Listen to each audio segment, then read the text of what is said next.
পতঙ্গের কয়টি পা থাকে? 6টি। কোন কীটের 8টি পা? মাকড়সার। কোন কীট সমাজবদ্ধ জীব? পিঁপড়ে।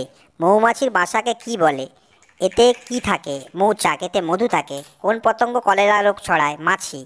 ম্যালেরিয়া রোগের জীবাণু বহন করে কোন পতঙ্গ? মশা। কোন কীট থেকে আমরা রেশম পাই? গুটিপোকা। একে রেশম কীট বা তুঁত পোকাও বলে। কোন পতঙ্গের দেহে রাত্রিবেলা আলো জ্বলে? জোনাকি। কোন কীটের লেজের ডগায় বিষাক্ত হুল থাকে? কাঁকড়া বিছে।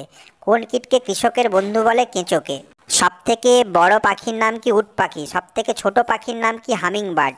কোন পাখি কাঠঠোকরায়? কাঠঠোকরা। কোন পাখি মানুষের মতো হাঁটতে পারে? পেঙ্গুইন। কোন পাখি বৃষ্টির জল পান করে? চাতক।